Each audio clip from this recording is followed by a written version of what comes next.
बोलो दाढ़ी द्वारा मैया की।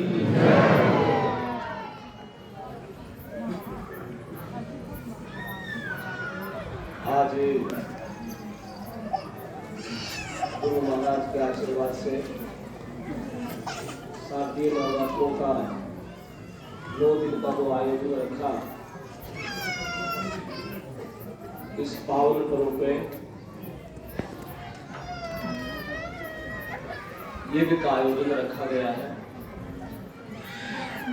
इस यज्ञ में संपन्न करवाने के लिए हमारे धाम के आचार्य जी श्री मोहनलाल जी को कोटि कोटि प्रणाम करता हूँ कि आपके आशीर्वाद से इस बार संदेश संभव होगा और शुभ फल हम सबको मिले।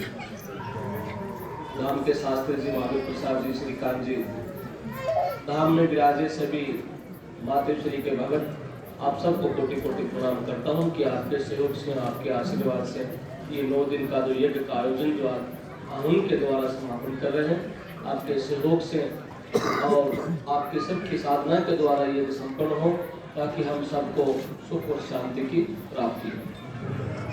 मातृ शक्ति को भी प्रणाम। आपने भी 9 दिन का अनुष्ठान किया है। नवरात्रों के अंदर सबसे विशेष ज्यादा महत्व है वो देवी का होता है। 9 दिन पूजा करने के बाद में 9वें दिन कन्याओं को भोजन करवाया जाता है देवी मानकर।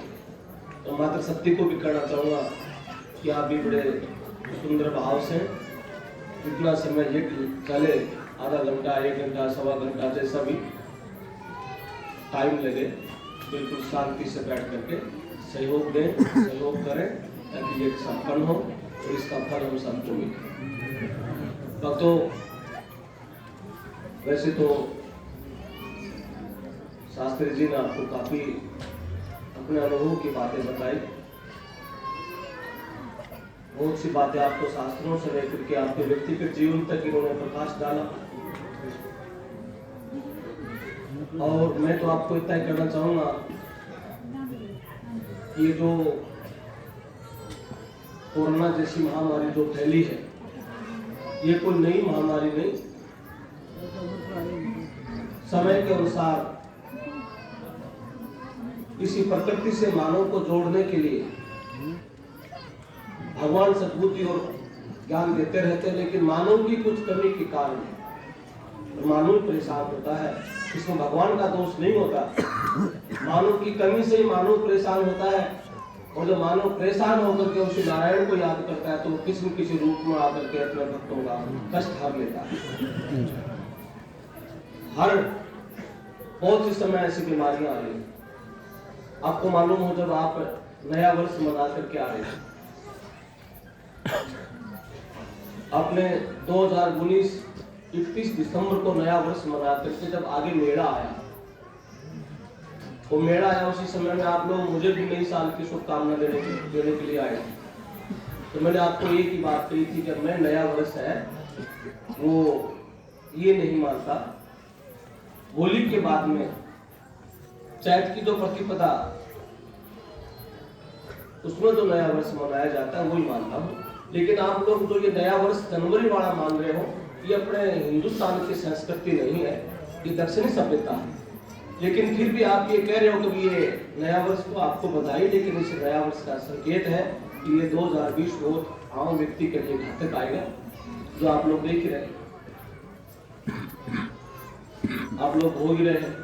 हर व्यक्ति का चूल्हे का बजट खराब हो गया, हर आदमी रोजी रोटी हर व्यक्ति की छीने गई, कोई अपना जीवन व्यापन कर रहा था किसी तरीके से, उसमें सब जगह बाधा आ गई, व्यापार बंद हो गए लोगों के, आप लोगों को घर में रहना पड़ा, बंद रहना पड़ा, कोठरी में रहना पड़ा। अब तक दवाइयां इसकी मिली नहीं, दवाई नहीं मिली तो भी डॉक्टर लोग क्या कह रहे हैं कि काढ़ा पियो, काढ़ा।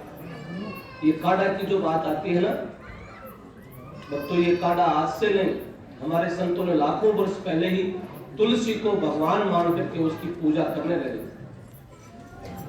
हमारा आध्यात्मिक जो शास्त्र है, दर्शन ज्ञान है, ये विज्ञान से भरा हुआ है, आडंबर नहीं है,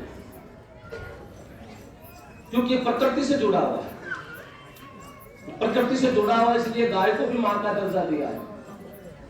गाय को भी माँ कहते हैं, माँ पालन पोषण करती है, जन्म देने वाली माँ गर्भ में रखती है। जब बाहर आता है बच्चा तो उसके अंदर प्राण भगवान दे देते हैं, नाम है वो पंडित पुरोहित दे देते हैं। इस प्रकार हमारे संतों ने जब मानव की रक्षा के लिए, सृष्टि की रक्षा के लिए जो अध्ययन किया, जो शोध किया, जो तपस्या की, उन्होंने अपने लिए नहीं किया। आपने सुना होगा हजारों हजारों ऐसे संत हुए जो जंगल में बैठते थे, तपस्या करते थे, अन्न नहीं खाते थे, जल नहीं पीते थे, अखंड निराहार तपस्या करते थे। किसके लिए? इसी पृथ्वी के लिए, इसी प्रकृति के लिए। अब खुद के लिए करते तो जंगल में बैठने की क्या जरूरत थी? आलीशान महल बना के उसमें बैठ जाते। तो भूखे रहे, प्यासे रहे, साधना की, साधना के बाद में उनको शक्ति मिली, शक्ति से उन्होंने औषधियां ढूंढी, वो औषधियां दवाई रूप में हम लोगों को मिली। खोज किसने की? मानव ने। शक्ति किसने दी? भगवान। मेरा पक्ष जाना तो भक्तों, इसलिए गाय को मां का दर्जा दिया, क्योंकि उसकी गौमूत्र में पवित्रता। आज नासा जैसे वैज्ञानिक भी मानने लगे कि गाय के गौमूत्र से इंसान के रोग शांत होता है। गाय के दूध में, अब किसी व्यक्ति को हार्ट की दिक्कत होती है, डॉक्टर के पास जाते हैं, वो कहते हैं भैंस का दूध बंद कर देना और गाय का दूध ले लेना, कोई दिक्कत नहीं। गाय के दूध में अभी गाय को भी दूध वो अमृत के समान बताया गया है। गाय का गोबर भी पंचगव्य बनता है, गाय का घी भी, इसलिए उसको मां का दर्जा दिया। इस प्रकार ही हमारे संतों ने पीपल को देवता माना। क्यों माना? पीपल को देवता इसलिए माना कि वो 24 घंटा ऑक्सीजन देता रहता है, जिससे मानव की रक्षा होती है, प्रत्येक जड़ चेतन जीव को उसका भोजन मिलता है, उसको देवता माना। इस प्रकार तुलसी जी को भी भगवान माना है, देवी मानी, माता मानी, क्योंकि तुलसी में भी औषधि है। तुलसी का रस से लेकर के, तुलसी के बीज से लेकर के तुलसी के पत्ते तक मानव कल्याणकारी औषधि। इस प्रकार हजारों हजारों जड़ी बूटियां हैं, इन सबको देवी देवताओं का दर्जा दिया। वो सब इकट्ठे करके यज्ञ के द्वारा, हवन के द्वारा, गाय के घी से, मंत्रों उच्चारण से, यज्ञ के द्वारा जब हमने भगवान का सुमरण किया, सब जड़ी बूटियों को उसमें हवन में डाल करके, उससे निकलने वाला जो धुआं है, जो ऊर्जा है, जो उष्मा है, उससे बिन मांगे सबको प्रसाद मिलता है। और उसी प्रसाद से मानव के नहीं, प्रत्येक जड़ चेतन जीव के बीमारी के कीटाणु नष्ट हो जाते। तब हमने यज्ञ का स्थान माना। तो मैं आपको कहना चाहूंगा, आज का जो यज्ञ का आयोजन है, इसमें ये नहीं कि हम बैठ गए खाना पूर्ति करके खड़े हो गए। हमने सुहा शुरू कर दिया, अपने साथ साथ में वो शुरू कर दिया। विचार करना है इसका कि महाराज जी बैठे हैं यज्ञ में और जो मंत्र पढ़े जा रहे हैं, इसका हमारे शरीर में कितना असर आएगा, कितना बदलाव आएगा, कितना सुधार आएगा, इस बात पे अमल करना आपको। और एक चित्त भाव से तो भगवान का सुमरण करना। भगवान एक ही होते हैं। जैसे जैसे वो भक्तों ने बुलाया, उसी रूप में वो हाजिर हुए, तब उनका नाम अलग रख दिया। लेकिन वो नारायण एक है, वही विष्णु है, वही ब्रह्मा है। विष्णु पालन पोषण करते हैं, ब्रह्मा जन्म देते हैं, शिव मोक्ष की दाता है। तीनों का काम एक ही है, करते तो मानव के लिए, प्रकृति के लिए। प्रकृति के विरुद्ध भगवान भी नहीं करता, वो भी प्रकृति का संतुलन बनाए रखता है। प्रकृति के लिए करता है तो मानव परेशान करता है। तो हम संकल्प लें कि हम भी कुछ संसार में आए हैं, कुछ अच्छा करके जाए, हमारे बच्चों को आध्यात्मिक संस्कृति से जोड़े। मैं ये नहीं कहता कि आप कल बाबा जी बना के इनको खड़ा बना दो, नहीं। बाबा जी तो कोई लाखों वर्ष की तपस्या वाला कोई बनता है, बनाने से कोई नहीं बनता बेटा। आत्मज्ञान होता है वो संत बन जाता है। अब ऐसे तो सारे संत ही हो, जो सुंदर भाव रखता है वो संत ही है, जिसके विचार पवित्र हैं वो देवताओं से कम नहीं है, तो किसको रोते हुए के आंसू पूछते वो किसी भगवान से कम नहीं है। मानव छोटा नहीं है, आप लोग बैठे हो अपनी अपनी समस्या लेकर के, आप छोटे नहीं हो सकता है इस मजबूरी में आप अपने आप को छोटा मान रहे हो, लेकिन वही आपके हाथ है, वही आपके पैर है, वही आपका वंश है, वो आप अच्छे हैं। समय ने आपको थोड़ी सी परिस्थितियों के अनुसार ढाल रखा जिससे आप कष्ट पा रहे हो। क्या पता सारे कष्ट मरने के लिए थोड़ी होते हैं, बहुत से कष्ट हैं उसमें मानव में निखार आता है, अपने प्राय का पता लगता है। बहुत से कष्ट है इंसान को भगवान से मिला, क्या पता ये कष्ट आपको, ये जीवन आपका धन्य बना दे इसी कष्ट से। क्या पता इसी कष्ट से आपको कोई अच्छा ज्ञान मिला, क्या पता इसी कष्ट से आपको अपने प्राय का भी मालूम हो जाए। कष्ट को देख करके आउन में नहीं बैठना है, कष्ट तो जीवन का एक चक्कर है, चलता है, लेकिन इस यज्ञ में बैठने से कष्ट शांत भी होता है। संत कहते कुछ भोगना पड़ता है, कुछ कट जाता है, भक्ति से कुछ भोगना पड़ेगा जो आप भोग रहे हैं। कोई संतान से परेशान है, कोई बेटा नहीं है, कोई बेटी से परेशान है, कोई शरीर से परेशान है, कोई मानसिक परेशानी है, कोई शारीरिक रोग, मानसिक आदि व्याधि के हजारों प्रकार की समस्या से परेशान है। तो क्या पता ये परेशानी है हमने भोग ली, आज मैया रानी ऐसी कृपा कर दे तो परेशानी कल से सुख में बदल जाए, तो भक्ति का असर होता है।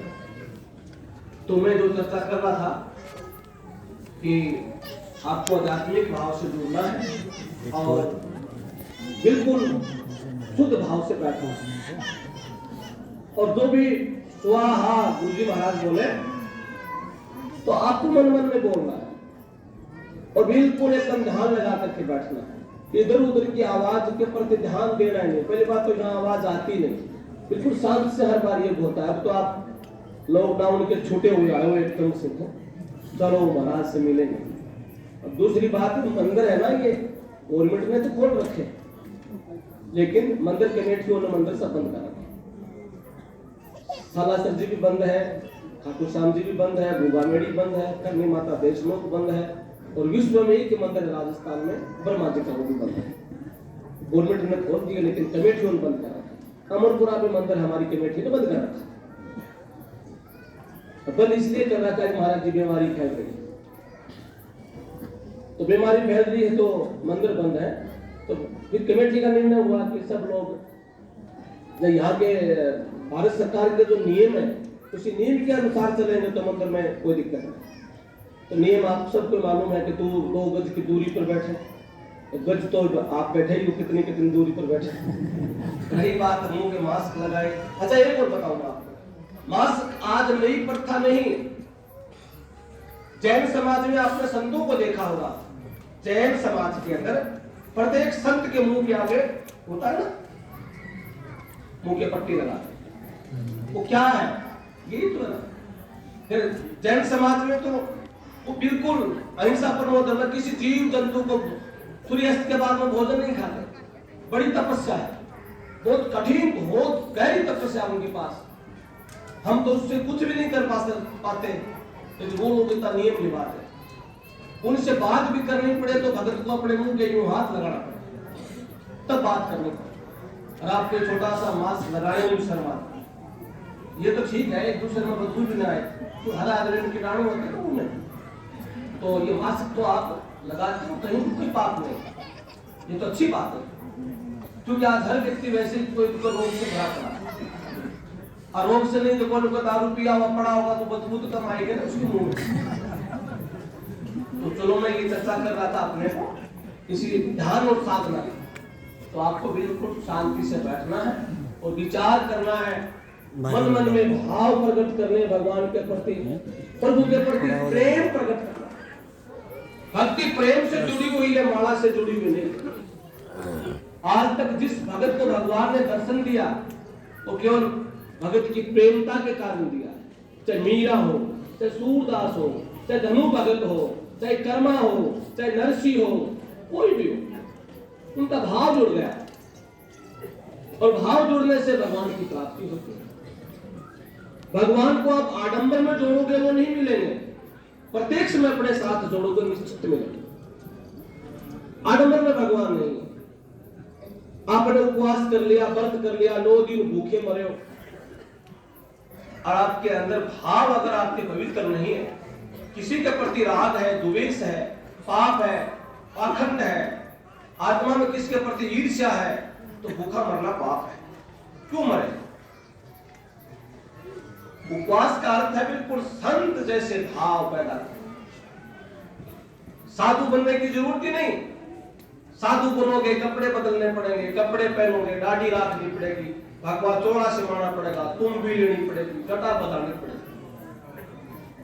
लेकिन गृहस्थी व्यक्ति तो साधुओं से भी बड़ा साधु है, क्योंकि वो संत है, उसकी जिम्मेवारी अब हो जा रहा है। तो गृहस्थ आश्रम है ना, ये किसी साधु के आश्रम से छोटा नहीं है, लेकिन गृहस्थ आश्रम भी बिना साधु के संगत के बिना चल नहीं सकता। साधु हमें साधक बनाते हैं और साधक हमें शांति, साधना से शांति मिलती है, शांति से संस्कार आते हैं, संस्कार से अच्छी संतान होती है, अच्छी संतान से अपने वंश का, कुल का, गांव का, देश का नाम रोशन होता है। तो अभी आप शांति से बैठेंगे और बिल्कुल आप ध्यान करेंगे मातेश्वरी का। और जैसे आचार्य जी महाराज संकल्प करवाएं आपको, तो संकल्प ये नहीं कि आपने संकल्प कर लिया। संकल्प भी, कई संकल्प ऐसे होते हैं जिससे मानव का जीवन सुधर जाता है, कायाकल्प हो जाती है। जैसे कोई किसी नशे को त्याग करना, अमरपुरा गए, नौमी का दिन, और साथ में विजयदशमी भी है, दशहरा भी है, आप भी कुछ चीज पर विजय पाए, आपको भी विजय पानी है। किसी न किसी अपनी बुराई को किसी यज्ञ में छोड़ देना, चाहे बीड़ी का हो, चाहे सिगरेट का हो, चाहे दारू का हो, चाहे कुसंगत का हो, चाहे जुए का हो, चाहे किसी प्रकार का, ऐसा संकल्प जरूर करना। और भक्तों, हमें नवरात्रे क्या सिखाते हैं? नारी का सम्मान करना सिखाते हैं। नर हार जाते हैं, देवता भी हार जाते हैं, तो देवताओं की मदद भी ये देवी शक्ति करती है। तो आदमी अगर हार जाए तो कोई मदद करने वाला नहीं हो, तो उसको आशीर्वाद भगवती मां दे सकती है। रूप कई है, बेटा रोए मां बन करके मां आशीर्वाद देती है। व्यक्ति के घाटा लग जाए व्यापार में, धर्म पत्नी अच्छी हो, लक्ष्मी बन करके कहेगी आप चिंता मत करो, जेवरात ले जाओ, कर जाओ, लक्ष्मी बन गई। आपकी माँ आपकी पिटाई करती है और दादी आके कहती है बहू क्यों मारती है इसको, तो वो दादी है, वो माँ, वो शक्ति बन करके आपकी ढाल बन गई। तो नारी किसी देवी से कम नहीं है। आपको भी नवरात्रों में जैसे कन्या को पूजते हैं, इस प्रकार अपने समाज में भी कन्याओं को महत्व दो, शिक्षित बनाओ, और परिवार में बच्चे हैं इनको संस्कार दो। आने वाले समय में पैसे की कमी किसके पास नहीं रहेगी, हर व्यक्ति के पास धन दौलत खूब हो जाएगा। बच्चे एक या दो बच्चे हो, बच्चे अगर गलती से विदेश चले गए तो फोटो में देखने को मिलेंगे। आजकल तो वो आ गया ना सिस्टम आमने सामने, जैसे वो मेरे प्रवचन सुना रहा है, तू बैठा बैठा सुना रहा है ना, इस प्रकार फोटो में मिलेंगे। लेकिन संतान में ऐसा प्रेम और प्यार भर दो, बेटा 20 वर्ष का हो जाए, पिता और माता से दूर नहीं हो सकते। दूसरे देश भी रहे तो वो भी 2 साल 12 महीना 6 महीना में आकर के अपने माँ बाप से मिले। वक्त तो बहुत जरूरी है। आज ये बातें आप पूछने के लिए नहीं आए, आप तो कष्ट होगा निवारण। तो मेरी बातों में भी काफी कष्ट है जो लोग आप लोगों पर चल रहे हैं। तो ये भी माता से प्रार्थना करनी है कि माँ शक्ति दे, भक्ति दे, आशीर्वाद दे, और इसी भूमि पर हम आए हैं दर्शन करने के लिए, हमें ऐसा आशीर्वाद दे दे अगली साल जब आए नवरात्रों में, तब तक हमारे परिवार में दिन दूना रात चौगुनी हमारी उन्नति हो, और तेरे नाम की ज्योति हमारे घर में प्रज्वलित रहे। उसी प्रकाश से मेरे समाज को दर्शन होते रहे और दिशा मिलती रहे। ऐसी प्रार्थना के साथ आपको बैठना है, और बिल्कुल अब सेवा भाव का समय हो गया है। और चौहान देख लेंगे बेटा, आप वाला की चिंता मत, हाँ चिंता मानता हूं, बड़ा परेशान है बेटा, इकलौता बेटा खत्म हो गया। बहुत परेशानी आ जाती है। व्यक्ति जिस समय में इंसान सोचता है बेटा जवान हो गया, शादी करूँगा, अच्छे घर की बहू लाऊंगा, खानदान घर की बहू लाऊंगा, और उस समय में जब शादी से पहले सपने टूट जाते हैं तो जीवन नष्ट हो जाता है। कैसे कैसे संसार में दुख है भाई। यहाँ काफी दुखियारे लोग आते हैं